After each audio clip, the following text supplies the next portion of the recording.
नमस्ते मेरे प्यारे दोस्तों, स्वागत है आपका अपने YouTube channel motive happy study पर। बिहार पुलिस नई वैकेंसी जो कि 22,000 प्लस पद आने वाला है, उसके लिए हम लोग संपूर्ण स्टडी कर रहे हैं। ठीक है, और इस चैनल पर आपको हम सारी चीज़ें बताएंगे, यानी कि जितने भी नए प्रैक्टिस सेट मार्केट में आएगा, जो भी महत्वपूर्ण रहेगा, जो कि जहाँ से एग्जाम में प्रश्न पूछा जाता है, वो सभी प्रैक्टिस सेट आपको हम करवाएंगे। जैसे कि अभी नया प्लेटफॉर्म का प्रैक्टिस सेट आ गया है नई वैकेंसी के लिए, तो प्लेटफॉर्म का प्रैक्टिस सेट आपको हम करवा रहे हैं, जिसमें कि 4 टेस्ट करवा दिए। ठीक है, और यह है ज्ञान बिंदु जीएस एकेडमी का पेड कोर्स का जो टेस्ट है, वो हम आपको इस वीडियो में अभी करवाएंगे। ठीक है, यानी कि ज्ञान बिंदु जीएस एकेडमी हो या तो केजीएस का हो, किसी का भी आपको हम पेड कोर्स में जो टेस्ट करवाया जाएगा, वो सभी हम इस चैनल पर आपको हम करवाएंगे। ठीक है, और सब्जेक्ट वाइज भी, जैसे ज्ञान बिंदु जीएस एकेडमी का पेड कोर्स में जो सब्जेक्ट वाइज जितने भी, जैसे फिजिक्स, केमिस्ट्री, बायोलॉजी या तो हिस्ट्री, पॉलिटी, ज्योग्राफी, ये सभी का सब्जेक्ट वाइज आपको हम पेड कोर्स वाला जो है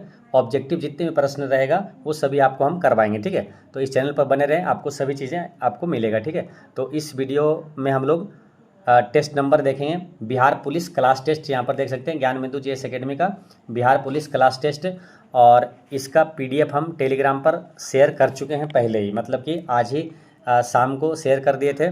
मतलब यानी कि आज आप वीडियो देख रहे हैं, यानी कि कल ही आपको हम शेयर कर दिए थे। ठीक है, तो शेयर कर दिए थे पीडीएफ। जो लोग टेलीग्राम से नहीं जुड़े हैं, तो वीडियो के डिस्क्रिप्शन में टेलीग्राम का लिंक है, तो वहाँ से आप जुड़ जाइएगा, या तो इस वीडियो के कमेंट बॉक्स में भी हम टेलीग्राम का लिंक पिन कर दिए हैं। ठीक है, तो वहाँ से आप जुड़ जाइएगा। ठीक है, तो ये टेस्ट आपको हम शेयर कर चुके हैं, तो इसलिए आंसर अभी यहाँ पर मिला लीजिएगा, आपका कितना मार्क्स इसमें आया हुआ है। ठीक है, कमेंट में आप लोग सभी लास्ट में बताइएगा। ठीक है, तो चलिए शुरुआत करते हैं। पूरा ये फुल लेंथ टेस्ट है, यानी कि 100 प्रश्नों का है ये। पहला प्रश्न क्या है कि किस अधिनियम द्वारा बंगाल के गवर्नर के परिषद में कमांडर इन चीफ के पद का भी प्रावधान किया गया था?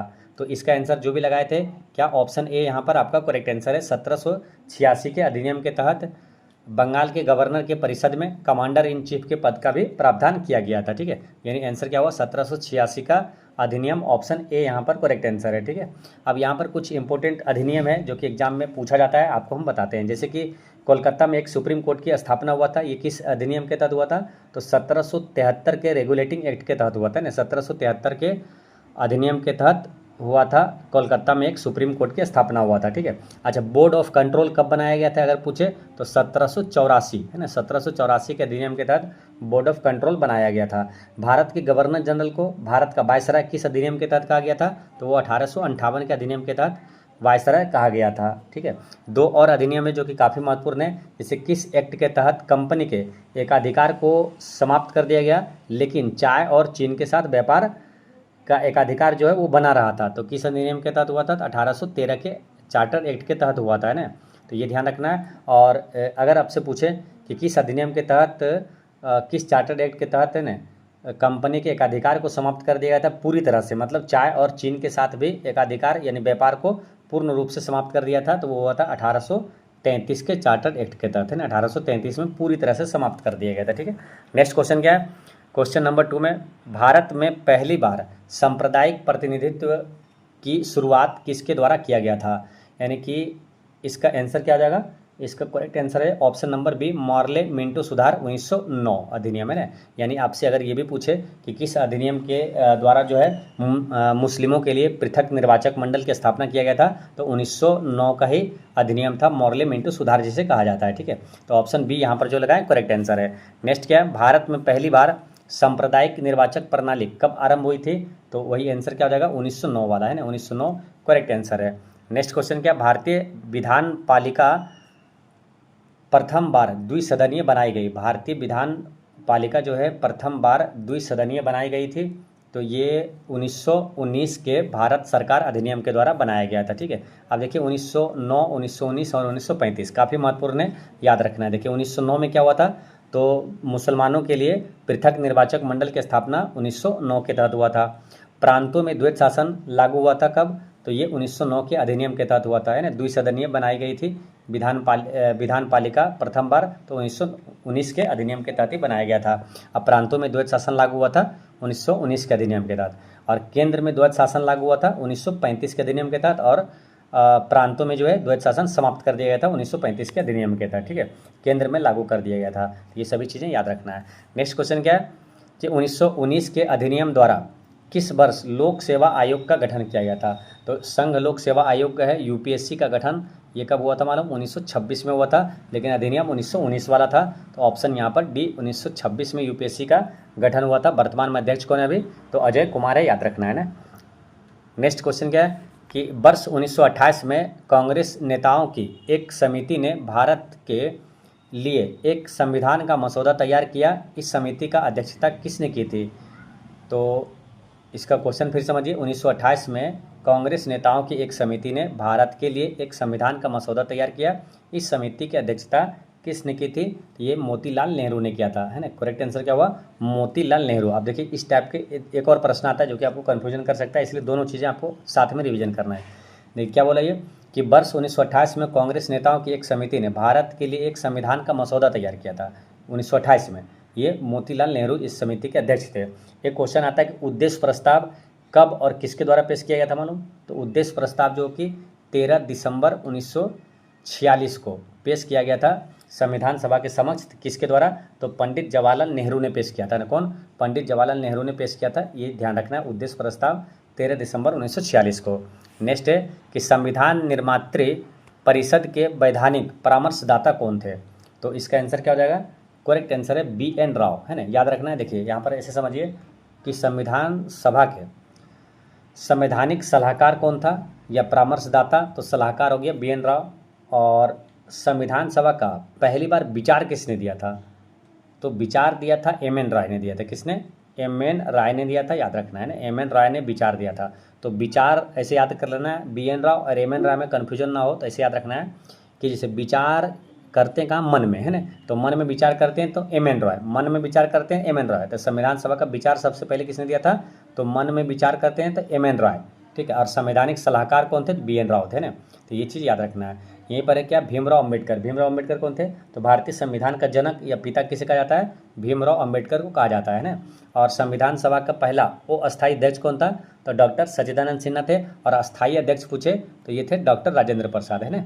ये सब याद रखना है। नेक्स्ट क्या है, भारत की संविधान निर्मात्री सभा का कानूनी सलाहकार कौन था, तो कानूनी सलाहकार बी एन राव थे। कौन थे, बी एन राव, है ना। अब पहली बार विचार किसने दिया था, एम एन रॉय ने। संविधान सभा का जनक किसे कहता है, तो भीमराव अम्बेडकर को। सच्चिदानंद सिन्हा कौन थे, तो पहले अध्यक्ष थे ना। पहले अध्यक्ष पूछे या तो पहले अस्थायी अध्यक्ष, अस्थायी अध्यक्ष में हो जाएगा डॉक्टर राजेंद्र प्रसाद। नेक्स्ट है, संविधान बनाने में संविधान सभा ने समय लिया था, कितना समय लगा था, तो 2 वर्ष 11 माह 18 दिन लगा था। 2 वर्ष 11 माह 18 दिन करेक्ट आंसर है ना।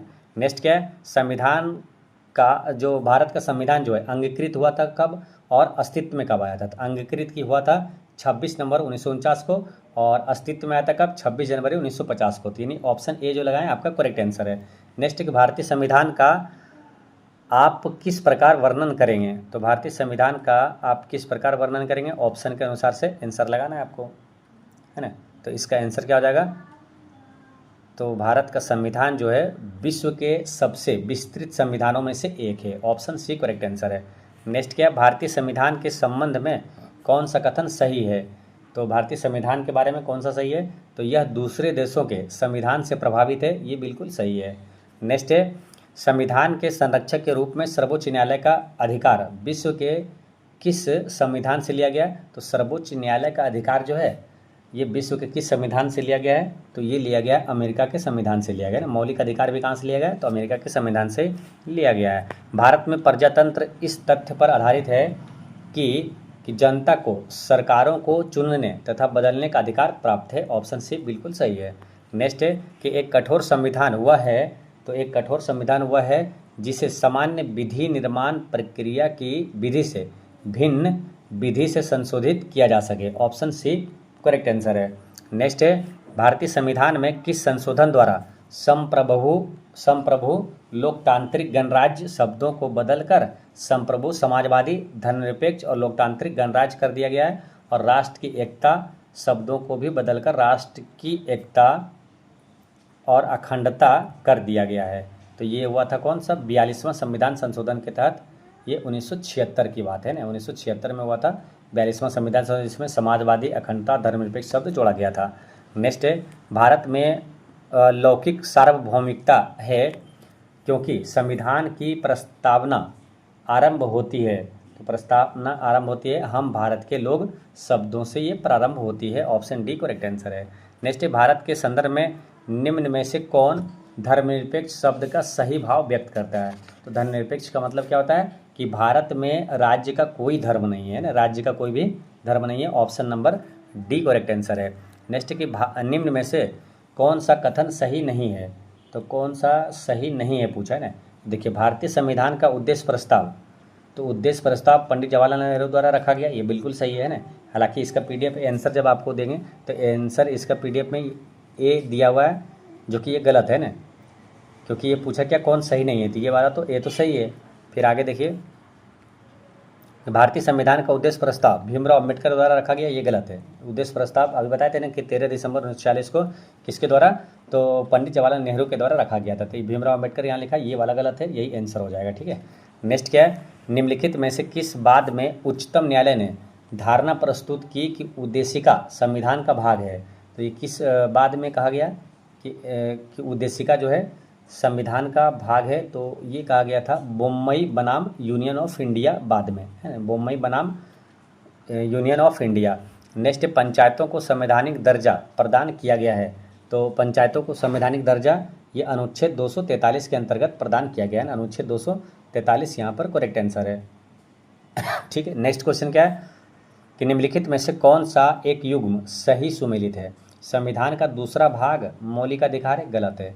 संविधान का दूसरा भाग में क्या नागरिकता है, और मौलिक अधिकार ये तीसरा भाग में है ना, तो यानी ये वाला भी यहाँ मिलान गलत है। फिर क्या संविधान का 4A भाग जो है ये मौलिक कर्तव्य है, ये वाला सही है ना, तो ऑप्शन सी यहाँ पर करेक्ट आंसर हो जाएगा। संविधान का 5वां भाग राज्य के नीति निर्देशक सिद्धांत, ये वाला गलत है ना, राज्य के नीति निर्देशक सिद्धांत किस में, तो भाग 4 में है। ठीक है। नेक्स्ट क्या है कि जीने का अधिकार राइट टू लाइफ जो है निम्नलिखित भारतीय संविधान के किस अनुच्छेद के अंतर्गत दिया गया है। तो जीने का अधिकार यानी प्राण एवं दैहिक स्वतंत्रता जो होता है वो अनुच्छेद 21 में है ना, तो ऑप्शन सी यहाँ पर करेक्ट आंसर है। अनुच्छेद 15 में क्या है धर्म जाति और लिंग के आधार पर भेदभाव का निषेध, अनुच्छेद 15 में। अनुच्छेद 16 में क्या है लोक नियोजन में अवसर की समानता जो है, अनुच्छेद 16 में है। अब विधि के समक्ष समानता ये अनुच्छेद 14 में है। नेक्स्ट क्या है भारतीय संविधान के किस अनुच्छेद के तहत राष्ट्रपति किसी राज्य की संवैधानिक प्रणाली के विफल होने के दशा में उस राज्य का शासन संभाल सकता है, यानी कि राष्ट्रपति शासन लगा सकता है, तो राष्ट्रपति शासन है अनुच्छेद 356 में। ऑप्शन यहाँ पर बी करेक्ट आंसर है ना। अनुच्छेद 352 में राष्ट्रीय आपात है, 356 में राष्ट्रपति शासन है, अनुच्छेद 360 में क्या है द्वितीय आपात है। पहली बार राष्ट्रपति शासन अनुच्छेद 356 किस राज्य में लगा था, तो पंजाब में लगा था, याद रखना है ना। बिहार में अब तक कितनी बार लगा है, तो 8 बार लगा है। ठीक है। नेक्स्ट क्या है भारतीय संविधान के अनुच्छेद 19 में निम्नलिखित में से कौन सी एक स्वतंत्रता प्रदत्त नहीं है। तो अनुच्छेद 19 में कौन सा नहीं है, देखिए सभा की स्वतंत्रता ये है, भ्रमण की स्वतंत्रता ये अनुच्छेद 19 में है, और धर्म की स्वतंत्रता ये नहीं है, क्योंकि धर्म का अलग से है ना, धर्म का स्वतंत्रता जो धार्मिक स्वतंत्रता अनुच्छेद 25 से 28 तक है ना, ये 19 में नहीं है, तो ये आंसर हो जाएगा। नेक्स्ट क्या है भारत का अक्षांशीय विस्तार है, तो भारत का अक्षांशीय विस्तार जो है 8 डिग्री 4 मिनट उत्तरी अक्षांश से 37 डिग्री 6 मिनट उत्तरी अक्षांश तक है। ऑप्शन ए करेक्ट आंसर है। ये हुआ क्या अक्षांशीय विस्तार 8 से 37, और देशांतरी विस्तार है जो है वो है 68 से 97, 68 डिग्री 7 मिनट से 68 डिग्री 7 मिनट पूर्वी देशांतर से 97, 68 97 ऐसे याद रखना है, 68 97 डिग्री 25 मिनट पूर्वी देशांतर है। नेक्स्ट है निम्नलिखित को सुमेलित कीजिए। तो यनम जो है देखिए ये सब क्या पुदुचेरी की डिस्ट्रिक्ट है, जिला है, वो किस किस राज्य में है, तो यनम जो है ये है आंध्र प्रदेश में जिला है। ठीक है। माहे जिला जो है ये मिलेगा केरल में है, और कराईकल जिला जो है ये तमिलनाडु में है ना, तो एक का सी है ना, एक का सी यानी कि ये वाला आंसर नहीं होगा। 2 का बी, अब 2 का बी किस में है, ऑप्शन ए में दिया हुआ है ना, तो ऑप्शन ए करेक्ट आंसर हो गया। नेक्स्ट क्या निम्नलिखित में से किन केंद्र शासित प्रदेशों की सीमा चीन के साथ लगती है। तो कौन सा केंद्र शासित प्रदेश जो कि चीन के साथ लगती है, तो वो है लद्दाख। कौन है, लद्दाख की सीमा जो है चीन के साथ लगती है। नेक्स्ट भारत का पाकिस्तान के साथ कितने किलोमीटर सीमा स्पर्श है, तो पाकिस्तान के साथ कितना है, तो वो है 3323 किलोमीटर है, 3323 किलोमीटर करेक्ट आंसर है। जब भारत का सबसे अधिक किस देश के साथ सीमा साझा करता है, तो स्थलीय सीमा सबसे ज़्यादा बांग्लादेश के साथ करता है ना, कितने किलोमीटर है वो 4096 किलोमीटर है ना, 4096 किलोमीटर करेक्ट आंसर, यहाँ पर ध्यान रखना है बांग्लादेश के साथ। निम्नलिखित कथनों में से कौन सा भारत के बारे में सही है, सही उत्तर के चयन हेतु अधोलिखित कूट का उपयोग करना है। फिर बताना है आंसर कौन सा होगा इसका। देखिए पहला क्या है स्टेटमेंट दिया हुआ है, ये भारत जो है विश्व का 5वां सबसे बड़ा देश है, गलत है। 5वां नहीं बल्कि ये 7वां विश्व सबसे बड़ा देश है भारत, है ना। फिर क्या, यह स्थल मंडल के कुल क्षेत्रफल का लगभग 2.4% भाग अधिकृत किए हुए हैं, ये वाला सही है। फिर क्या, समूचा भारत उष्णकटिबंधीय में आता है, ये गलत है, क्योंकि भारत जो है ये ऐसे कर्क रेखा भी मध्य से गुजरती है ना। तो ये जो भारत है वो भारत का जो दक्षिणी भाग है उष्णकटिबंधीय क्षेत्र में आता है, जबकि उत्तरी भाग जो है उपोष्णकटिबंधीय या तो समशीतोष्णकटिबंधीय क्षेत्र में आता है ना। तो केवल संपूर्ण भारत बोला उष्णकटिबंधीय, ये गलत हो गया है ना, तो ये वाला गलत है। फिर क्या, 82.5 डिग्री पूर्वी देशांतर का उपयोग भारतीय मानक समय को निर्धारित करने के लिए किया जाता है, ये वाला सही है। 1 और 4 सही है यहाँ पर, है ना। एक तो गलत था, 2 और 4 है ना, 2 और 4 हो जाएगा answer, option number D correct answer हो जाएगा, 30 का डी। नेक्स्ट है कि विचार करना है, 3 स्टेटमेंट दिया हुआ है कि 250 मिलियन पूर्व सभी महाद्वीप स्थल खंड के रूप में एकत्रित था, जिसे पेंजिया कहा गया, ये बात बिल्कुल सही है। फिर क्या है, पेंजिया के चारों तरफ जलीय भाग को पेंथालासा कहा गया, ये बात भी सही है। पेंजिया शब्द का प्रयोग सर्वप्रथम अल्फ्रेड वेगनर ने किया था, ये भी सही है। तीनों स्टेटमेंट सही है, ऑप्शन बी करेक्ट आंसर है ना, 31 का बी सही है। नेक्स्ट है कि हिमालय के निर्माण में कौन सा सिद्धांत सर्वमान्य है। तो हिमालय के निर्माण में कौन सा सिद्धांत सर्वमान्य है, तो प्लेट विवर्तनिकी सिद्धांत ये सर्वमान्य है ना, ऑप्शन सी करेक्ट आंसर है ना, 32 का सी यहाँ पर सही है। नेक्स्ट क्या, चट्टानों के विकास को काल क्रमानुसार व्यवस्थित कीजिए। चट्टानों के विकास को, तो सबसे पहले किस चट्टान का विकास हुआ था, तो आर्कियन चट्टान का, है आर्कियन का हुआ था। उसके बाद आया था धारवाड़ चट्टान, उसके बाद है कुडप्पा, उसके बाद विंध्य चट्टान, है ना। तो 3 4 1 2 है ना, 3 4 1 2 3 4 1 2 ऑप्शन ए में दिया हुआ है ना, तो ऑप्शन ए यहाँ पर करेक्ट आंसर है। नेक्स्ट है, निम्नलिखित में से किस चट्टान में जीवाश्म का अभाव पाया जाता है। तो जीवाश्म का अभाव पाया जाता है आर्कियन क्रम में और कुडप्पा में, ये दोनों में पाया जाता है, ऑप्शन सी करेक्ट आंसर है। नेक्स्ट है कि निम्नलिखित में से कौन सा कथन असत्य है। तो असत्य कथन कौन सा, देखिए भौमकीय दृष्टि से प्रायद्वीपीय क्षेत्र भारत का सबसे प्राचीन भाग है, ये बात सही है। हिमालय विश्व में सबसे नवीन बलित पर्वतों को प्रदर्शित करता है, ये भी सही है। भारत के पश्चिमी समुद्र तट का निर्माण नदियों के जमाव क्रिया द्वारा हुआ है, ये वाला गलत है, क्योंकि नदियों के जमाव निर्माण जो है, समुद्र तट का निर्माण जो है नदियों के जमाव क्रिया द्वारा नहीं बल्कि भूमि के धंसने के कारण हुआ है। किसके कारण, भूमि के धंसने के कारण हुआ है, ऑप्शन सी करेक्ट आंसर है। नेक्स्ट है कि निम्नलिखित कथनों पर विचार कीजिए और उपयुक्त में से सत्य कथन है।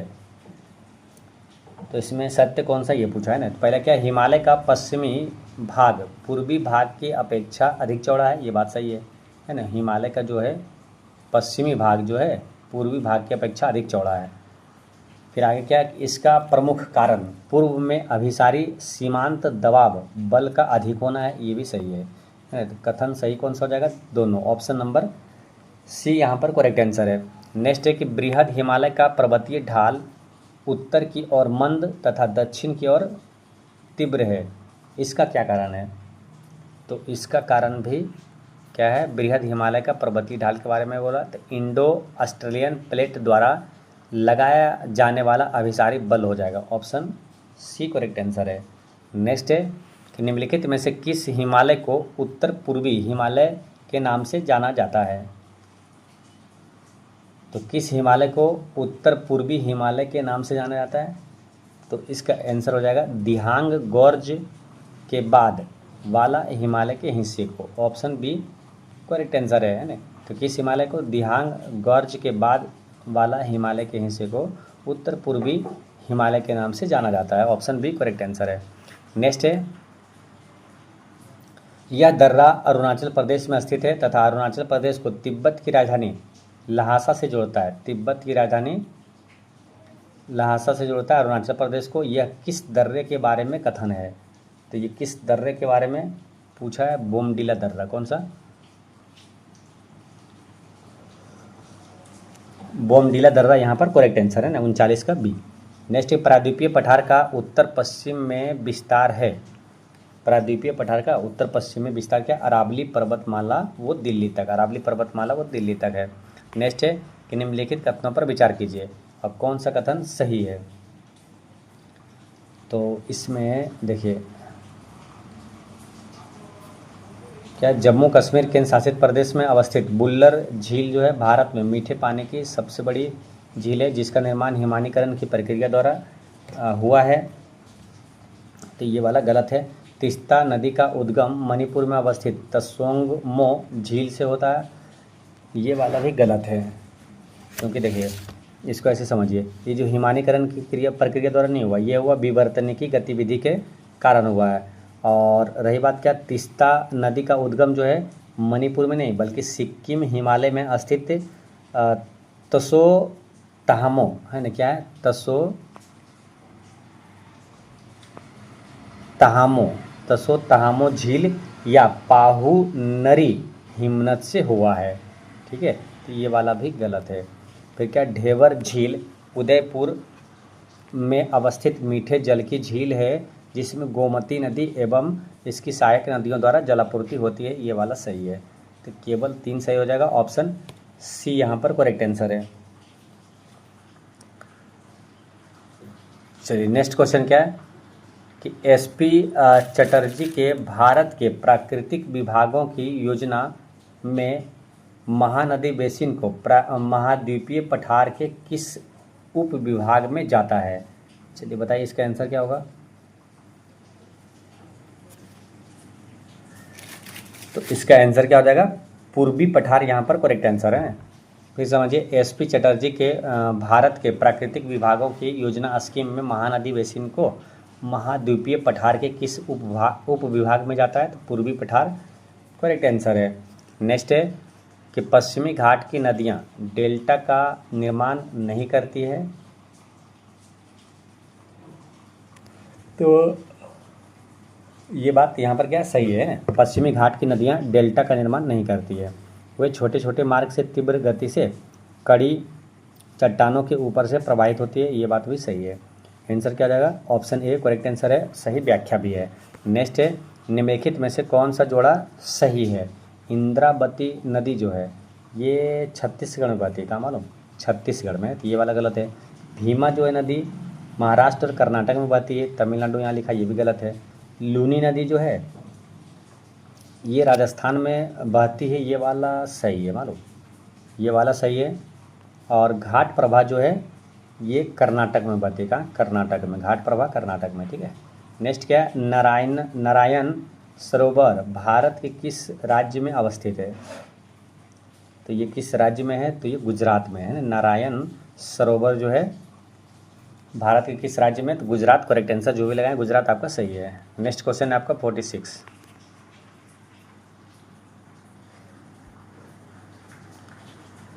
46 में क्या है, भारत के अर्ध शुष्क क्षेत्रों में जल ढाल विकास का प्रमाणक चिन्ह है, तो इसका क्या है, मृदा बंध भू संरक्षण उपाय और वृक्षारोपण का उपक्रम, ताकि मृदा की नमी संरक्षित रहे और अंतर्भौम जल का पुनः पूरण होता रहे। ऑप्शन बी बिल्कुल सही है।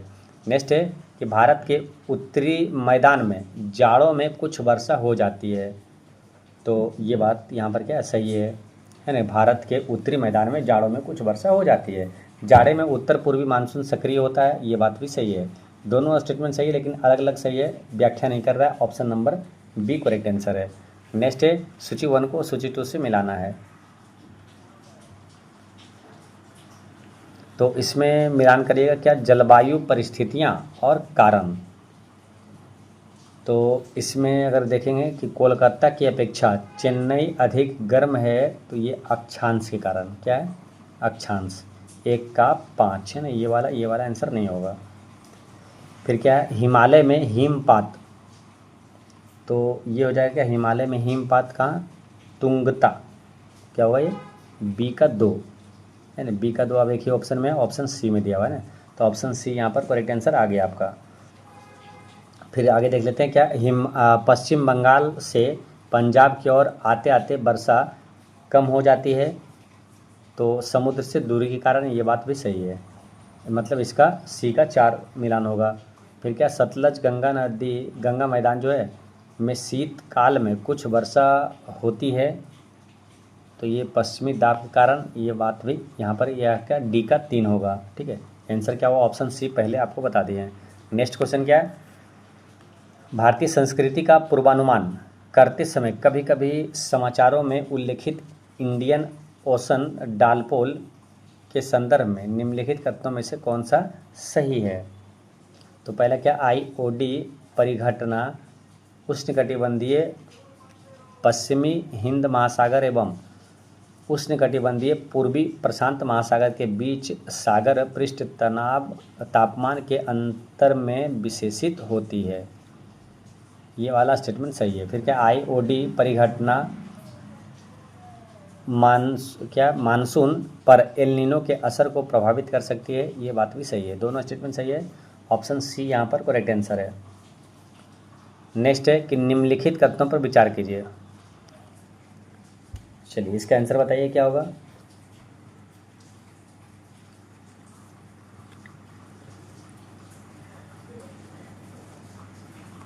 तो निम्नलिखित कथनों पर विचार करना है। पहला क्या है, सकारात्मक हिंद महासागरीय डायपोल की स्थिति में पश्चिमी हिंद महासागर का तापमान पूर्वी हिंद महासागर के तापमान की तुलना में अधिक होती है, यह स्टेटमेंट सही है। नकारात्मक हिंद महासागरीय डायपोल की स्थिति में उष्णकटिबंधीय पश्चिमी हिंद महासागर का तापमान सामान्य तापमान से कम होता है, ये स्टेटमेंट भी सही है। दोनों स्टेटमेंट सही है। 50 का यहाँ पर सी करेक्ट आंसर है। नेक्स्ट है कि वर्ण लेखन यानी कि क्रोमेटोग्राफी का प्रयुक्त करके निम्नलिखित में से कौन पृथक नहीं किया जा सकते हैं। तो इसमें देखिए, वर्ण लेखन यानी कि क्रोमेटोग्राफी में पृथक किया जा सकता है रक्त से जहर या औषध, ये किया जा सकता है। किसी प्राकृतिक रंग से वर्णक, ये भी किया जा सकता है। एक रंजक से रंग, ये भी किया जा सकता है। रेडियो समस्थानिक, ये वाला नहीं होगा। तो आंसर क्या हो जाएगा, ऑप्शन डी यहाँ पर करेक्ट आंसर है ना। रेडियो समस्थानिक को अलग करने के लिए भौतिक विधियों जैसे कि द्रव्यमान स्पेक्ट्रोमेट्री या थर्मल डिफ्यूजन का उपयोग किया जाता है। तो ऑप्शन यहाँ पर डी करेक्ट आंसर है। नेक्स्ट एक क्रोमेटोग्राफी में निहित सिद्धांत है, तो इसमें निहित सिद्धांत है क्या, तो विलेयता का सिद्धांत है ना, विलेयता करेक्ट आंसर है। नेक्स्ट है सूची 1 को सूची 2 से मिलाना है। पदार्थ है और ये तत्व है। हीरा आपको मालूम है क्या है, कार्बन का अपरूप है, तो 1 का यहाँ पर 4 होगा। अब 1 का 4 देखिए कहाँ पर है, इसमें नहीं है और इसमें नहीं है। फिर क्या, संगमरमर का मुख्य घटक क्या है, तो संगमरमर का मुख्य जो है वो है, संगमरमर की बात करेंगे तो ये हो जाएगा कैल्शियम का, है ना। कैल्शियम कार्बोनेट होता है ना, संगमरमर का सूत्र होता है। चूना पत्थर का भी होता है कैल्शियम, तो ये हो जाएगा कैल्शियम इसका मुख्य घटक है ना, बी का 1। अब बी का 1 देखिए एक ही ऑप्शन में था, ऑप्शन बी यहाँ पर करेक्ट आंसर है। ठीक है। फिर क्या, रेत या बालू का मुख्य घटक क्या होता है, सिलिकॉन होता है। मान्यक का क्या होता है, तो मान्यक का हो गया एल्युमिनियम हो गया ना। चलिए नेक्स्ट क्या है, वह पदार्थ जो वायु जलकर जल और कार्बन डाइऑक्साइड देता है, वह पदार्थ जो वायु में जलकर जल और कार्बन डाइऑक्साइड देता है, वो क्या कहलाता है, तो वो यौगिक कहलाता है। क्या, यौगिक यहाँ पर करेक्ट आंसर है 54 का बी। नेक्स्ट है, निम्नलिखित कथनों पर विचार कीजिए और कौन सा कथन सही है, ये आपसे पूछा है। तो देखिए, तत्व हमेशा ठोस होते हैं, ये बात सही है। ठीक है। और यौगिक ठोस या द्रव हो सकते हैं परंतु गैस नहीं, ये गलत है। यौगिक है ना, तीनों अवस्था में हो सकता है, ठोस द्रव और गैस तीनों में हो सकता है नहीं, लेकिन यहाँ लिखा था क्या, परंतु गैस नहीं, ये गलत हो गया। मिश्रण ठोस या द्रव या गैस हो सकते हैं, ये वाला सही है। 1 और 3 सही है, तो आंसर क्या रहेगा, ऑप्शन सी यहाँ पर करेक्ट आंसर है ना। 55 का सी यहाँ पर सही है। नेक्स्ट है कि सोडियम क्लोराइड तथा अमोनियम क्लोराइड के मिश्रण को किसके द्वारा अलग किया जा सकता है। सोडियम क्लोराइड तथा अमोनियम क्लोराइड के मिश्रण को, तो ये अलग किया जा सकता है ऊर्ध्वपातन के द्वारा, है ना। किसके द्वारा, ऊर्ध्वपातन, जो कि ठोस से सीधे गैस में बदल जाना, ये ऊर्ध्वपातन कहलाता है ना। और गैस से सीधे ठोस में बदलना, वो निक्षेपण कहलाता है। नेक्स्ट है, जल एक यौगिक है, मिश्रण नहीं, क्योंकि जल एक यौगिक है ना, ये मिश्रण नहीं कर सकते हैं। क्यों, क्योंकि इसमें रासायनिक बंधनों से जुड़े 2 भिन्न तत्व है। है और निश्चित अनुपात में रहता है ना, जैसे कि H2O है ना, तो ये वाला सही है। नेक्स्ट है कि O2 गैस के 0.7 मोल का द्रव्यमान होगा, तो इसका कैलकुलेट करिएगा तो आंसर क्या आएगा 22.4 ग्राम। नेक्स्ट है कि 85 ग्राम Cr2S2 में क्रोमियम के कितने मोल होंगे, तो क्रोमियम के मोल होंगे 0.85, करेक्ट आंसर है। नेक्स्ट है कि एक तत्व M के एक परमाणु का द्रव्यमान 2.65 गुना 10⁻³ ग्राम है, यह तत्व है, तो ये तो कौन सा तत्व हो जाएगा, तो इसका करेक्ट आंसर हो जाएगा यहाँ पर ऑप्शन नंबर बी, ऑक्सीजन है। ये कौन सा है, ऑक्सीजन है। निम्नलिखित कथनों पर विचार कीजिए, फिर आंसर बताना है। देखिए, रासायनिक रूप से बंधित 2 या अधिक परमाणुओं का एक विद्युत उदासीन समूह अणु कहलाता है, तो ये बात यहाँ पर क्या है, पहला वाला सही है। दूसरा क्या है, किसी तत्व के सभी अणु सदृश परमाणुओं के बने होते हैं, ये भी सही है। किसी यौगिक के अणु में विभिन्न तत्वों के 2 या अधिक परमाणु रहते हैं, ये बात भी सही है। तीनों स्टेटमेंट सही है, ऑप्शन नंबर डी यहाँ पर करेक्ट आंसर है। तो हालांकि यहाँ पर आंसर आपको इसका PDF में जो है ये आंसर आपको मिलेगा, लेकिन ये तीसरा वाला भी सही है, तो इसलिए ऑप्शन डी करेक्ट आंसर होगा। नेक्स्ट है क्रोमियम सल्फेट का सूत्र होगा, तो क्रोमियम सल्फेट का फॉर्मूला क्या हो जाएगा, Cr2SO4 ठीक है। फिर क्या, एक द्विसंयोजक तत्व M के क्लोराइड का सूत्र क्या होगा, तो ये MCl2 हो, क्या MCl2 करेक्ट आंसर है। एक द्विसंयोजक तत्व M के क्लोराइड का सूत्र क्या हो जाएगा, MCl2 है ना, तो ऑप्शन यहाँ पर बी करेक्ट आंसर है। नेक्स्ट क्वेश्चन क्या है, कार्बन मोनोऑक्साइड के सभी नमूनों में कार्बन तथा ऑक्सीजन के द्रव्यमानों का अनुपात जो है क्रमशः 3:4 रहता है, यह किस नियम की पुष्टि करता है, तो ये हो जाएगा अस्थिर अनुपात का नियम है, अस्थिर अनुपात का नियम करेक्ट आंसर है।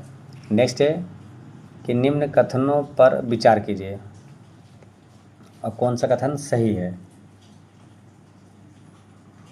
तो पहला है क्या, देखिए कि सोडियम, एल्युमिनियम, फास्फोरस तथा क्लोरीन में कोर इलेक्ट्रॉन की संख्या समान है, तो क्या ये सही है।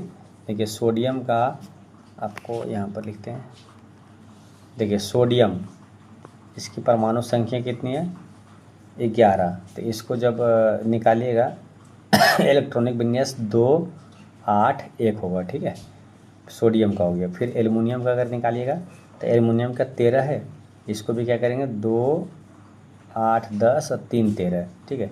इसी तरह आपको फास्फोरस को निकालेंगे तो फास्फोरस का 15 होता है, तो ये क्या हो जाएगा 2 8 5।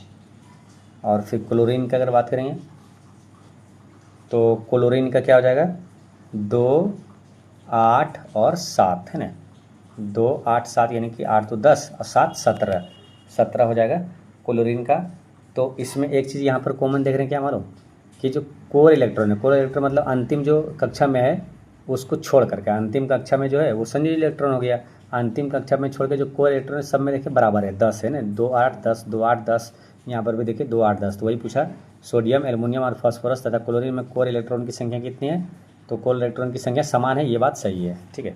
फिर क्या है, सोडियम, एल्युमिनियम और फास्फोरस वही क्लोरीन में संयोजी इलेक्ट्रॉन की संख्या समान है, ये गलत है। संयोजी इलेक्ट्रॉन क्या, लास्ट वाला क्या, सबका अलग अलग है ना, 1 3 5 7 सबका अलग अलग है, तो इसलिए एक ही सही है, इसमें केवल एक सही है, तो ये वाला जो लगाएं आपका करेक्ट आंसर है।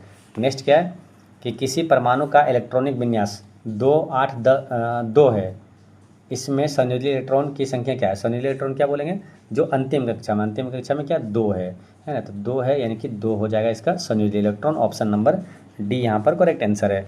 नेक्स्ट क्या है, क्वांटम संख्या जो किसी कक्षा में अंतरिक्ष में अभिविन्यास की दिशा विनिर्दिष्ट करता है, तो क्या होगा, क्वांटम संख्या जो किसी कक्षा में अंतरिक्ष में अभिविन्यास की दिशा विनिर्दिष्ट करता है, तो इसका आंसर होगा चुंबकीय क्वांटम संख्या। क्या?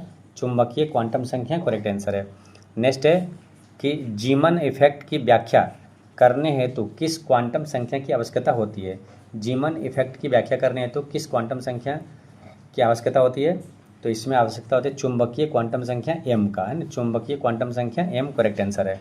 नेक्स्ट है कि निम्नलिखित में से कौन सा कथन गलत है? तो इसमें गलत कथन आपसे पूछा है कौन सा गलत है।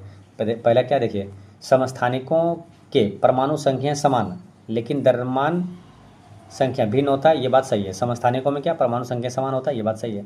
समस्थानिकों के भौतिक तथा रासायनिक गुण भिन्न भिन्न होते हैं, ये वाला गलत है। समस्थानिक है ना, समस्थानिक के भौतिक और रासायनिक गुण क्या समान होता है, भिन्न भिन्न नहीं होता, तो इसलिए ये वाला गलत है। तो option number B correct answer है। नेक्स्ट है कि वैसे नाभिक जिनमें न्यूट्रॉनों की संख्या समान परंतु प्रोटॉन की संख्या भिन्न हो तो क्या कहलाता है? तो देखिए, न्यूट्रॉन संख्या समान तो सम न्यूट्रॉनिक, परमाणु संख्या में जैसे समान रहेगा तो सम वो क्या होता है, समस्थानिक होता है ना। और परमाणु भार समान सम भारिक होता है, तो न्यूट्रॉन समान तो सम न्यूट्रॉनिक होगा। Option number D correct answer है ना। तो जो भी डी लगाए आपका सही है। नेक्स्ट क्या, निम्नलिखित कथनों पर विचार कीजिए। पहला क्या, इलेक्ट्रॉनिक नाभिक के चारों ओर जिन वृत्तीय पथों पर चक्कर लगाते हैं उसे रदरफोर्ड ने ऑर्बिट कहा था, तो ये स्टेटमेंट क्या है, सही है। फिर क्या, इलेक्ट्रॉनिक नाभिक के चारों ओर जिस वृत्ताकार कक्षा में चक्कर लगाते हैं नील्स बोर ने उसे सेल कहा है, ये बात भी सही है। दोनों स्टेटमेंट सही है। ऑप्शन सी करेक्ट आंसर है।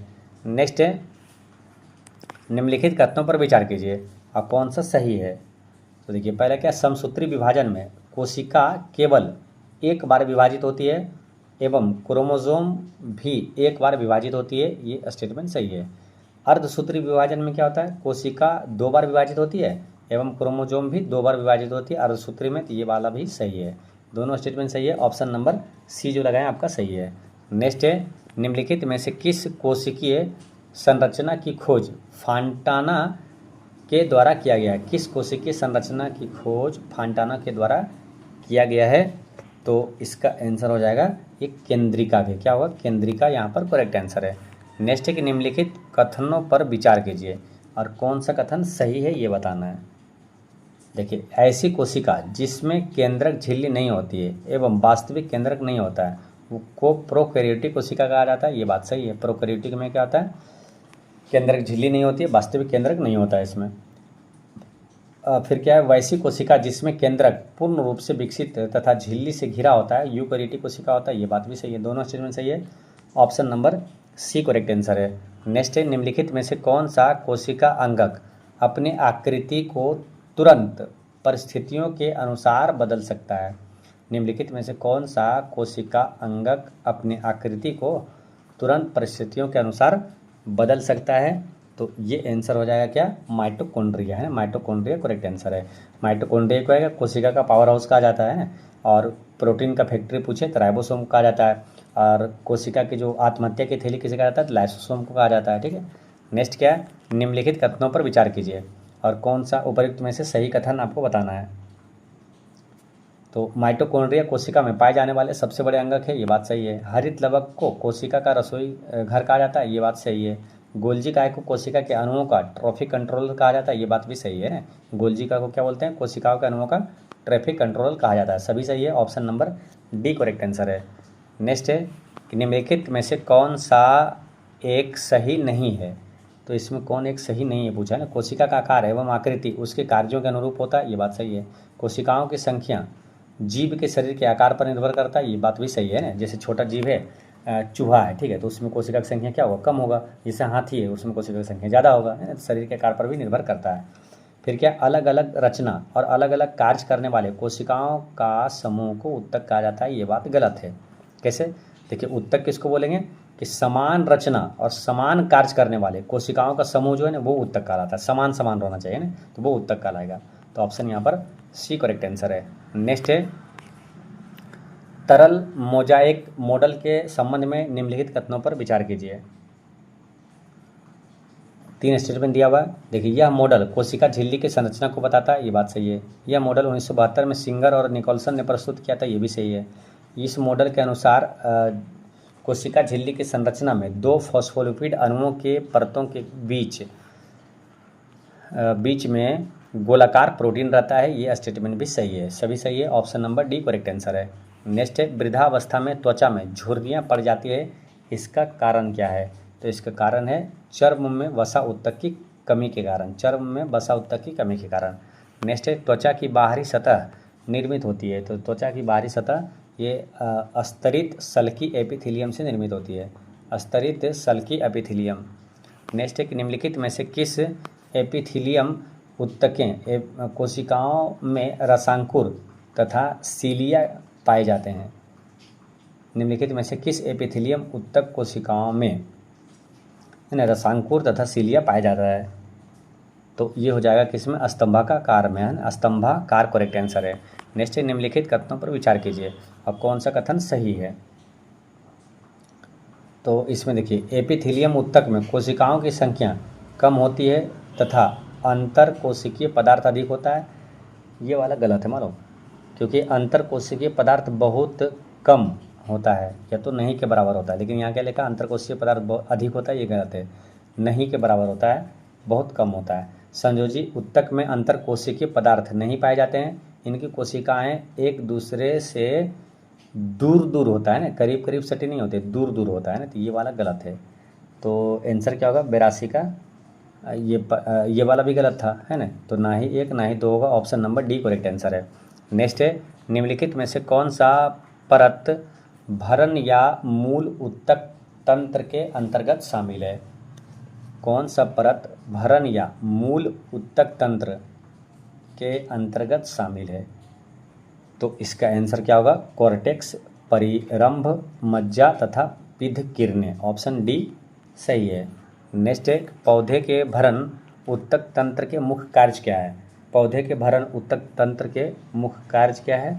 तो यह है भोज्य पदार्थों का निर्माण तथा उसका संग्रह करना, भोज्य पदार्थों का निर्माण तथा उसका संग्रह करना करेक्ट आंसर है।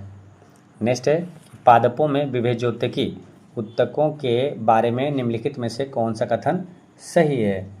तो ये सही है कि इन ऊतकों की कोशिकाओं के विभाजन के कारण पादपों में वृद्धि होती है, तो ऑप्शन डी यहाँ पर सही है। नेक्स्ट है, सूची 1 को सूची 2 से मिलाना है। एनाफिलीज मच्छर जो होता है, मादा एनाफिलीज मच्छर के काटने से क्या होता है?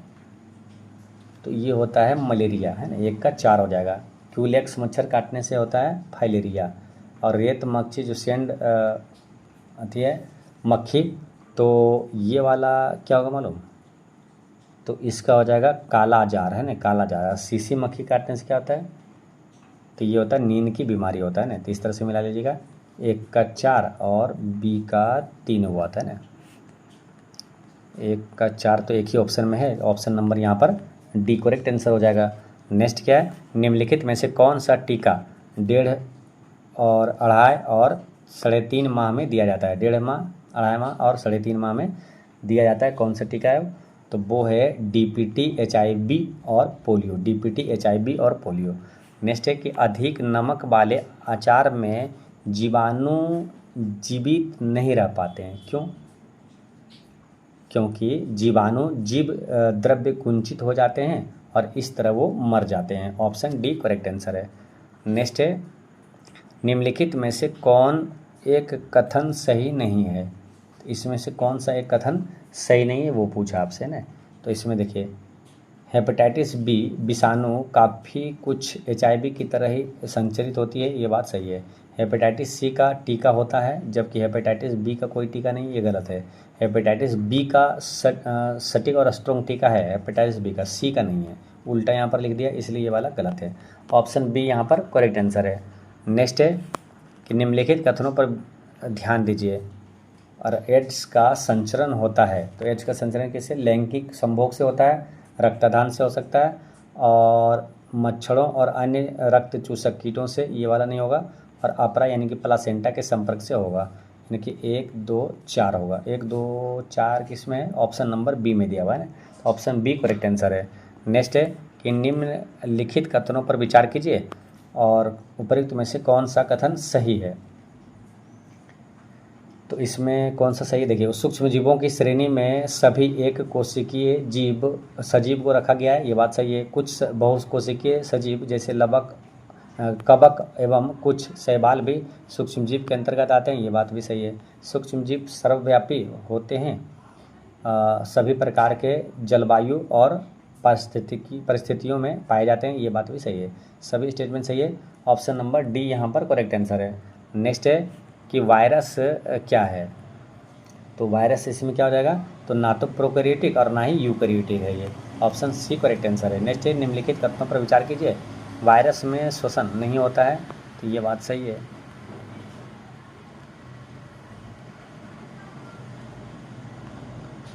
और वायरस केवल जीवित कोशिकाओं में ही जनन कर सकता है, ये बात भी सही है। तो आंसर क्या हो जाएगा, दोनों स्टेटमेंट सही है, option number C correct answer है। नेक्स्ट है कि जिम्नोस्पर्म को सामान्यतः डेस बीजधारी कहा जाता है ना, तो क्या कहा जाता है, जिम्नोस्पर्म मतलब नग्न बीजी है ना, तो नग्न बीजधारी कहा जाता है, option number B correct answer है ना। और एंजियोस्पर्म रहेगा क्या हुआ, वो ढका हुआ रहता है, एंजियो मतलब ये होता है ढका हुआ। नेक्स्ट है निम्नलिखित में से कौन सा विकल्प सही सुमेलित नहीं है, तो आम का जो वैज्ञानिक नाम है मेंजीफेरा इंडिका, ये बात सही है। गेहूं का ट्रेटिकम स्टीबेंट, ये भी सही है। मूंगफली का ग्लाइसिन मैक्स, ये वाला गलत है मालूम। मूंगफली का वैज्ञानिक नाम जो है एराकिस हाइपोजिया है ना, एराकिस हाइपोजिया है, ठीक है। और ग्लाइसिन मैक्स जो है ये किसका है, सोयाबीन का वैज्ञानिक नाम है ना, तो ये वाला यहाँ पर गलत है। मूंगफली का क्या है, तो एराकिस हाइपोजिया है ना, ये वाला है हाइपोजिया है ना, तो ये वाला सही है, ऑप्शन नंबर सी यहाँ पर करेक्ट आंसर हो जाएगा। पूछा कौन सही सुमेलित नहीं है। नेक्स्ट क्या है, निम्नलिखित कथनों पर विचार कीजिए और कौन सा कथन सही है। तो पहले क्या, जिम्नोस्पर्म पौधे के बीजों के बाहर फल का कोई भी आवरण नहीं होता है, तो ये बात सही है। जिम्नोस्पर्म पौधों में फूल का अभाव होता है, तो ये स्टेटमेंट भी सही है, दोनों स्टेटमेंट सही है, option number C correct answer है। नेक्स्ट है कि पौधे के वर्गीकरण के बारे में निम्नलिखित में से कौन सा कथन सही है। पौधे के वर्गीकरण के बारे में, तो ब्रायोफाइटा में संवहन तंत्र नहीं पाया जाता है, ये स्टेटमेंट सही है ना, तो option number D correct answer है। नेक्स्ट है कि निम्नलिखित में से कौन सा राइजोइड के बारे में सही नहीं है। राइजोइड के बारे में कौन सा सही नहीं है, तो इनमें पूर्ण विकसित तना, जड़ और पत्तियां होता है, ये वाला गलत है। राइजोइड में क्या होता है, तना, जड़, पत्तियां नहीं होती है।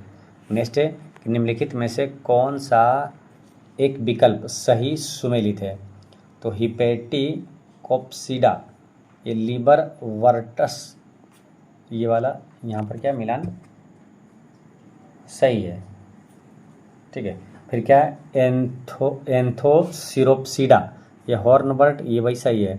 ब्रायोप्सिडा ये मॉस, ये वाला भी सही है, तीनों सही है, ऑप्शन नंबर डी यहाँ पर करेक्ट आंसर है। नेक्स्ट है कि निम्न कथनों पर विचार कीजिए और कौन सा कथन सही है। तो पहला क्या देखिए, जीवों के बाह्य लक्षणों के आधार पर विभिन्न समूहों में वर्गीकृत करने की विधि को कृत्रिम वर्गीकरण पद्धति करते हैं, तो ये वाला स्टेटमेंट सही है। कृत्रिम वर्गीकरण पद्धति की शुरुआत जॉर्ज बेंथम और डोल्टन हुकर ने शुरू किया, ये वाला गलत है। कृत्रिम वर्गीकरण नहीं बल्कि प्राकृतिक वर्गीकरण है ना, जॉन बेंथम और जोसेफ डोल्टन हुकार ने प्राकृतिक वर्गीकरण पद्धति को विकसित किया था। प्राकृतिक वर्गीकरण यहाँ पर होगा, ठीक है।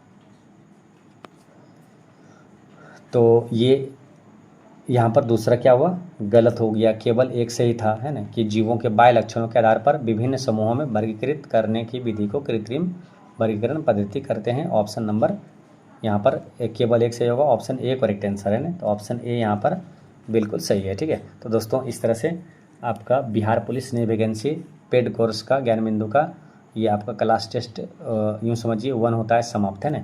मिलते हैं नेक्स्ट वीडियो में प्लेटफॉर्म न्यू प्रैक्टिस के साथ, और हमारी कोशिश रहेगी ये जब प्रैक्टिस सेट ये होगा सप्ताह में एक बार होता है, तो बिहार पुलिस का जो कि पेड कोर्स का आपको हम करवाते रहेंगे, ठीक है। मिलते हैं नेक्स्ट वीडियो में, पढ़ते रहें, मुस्कुराते रहें। जय हिंद दोस्तों।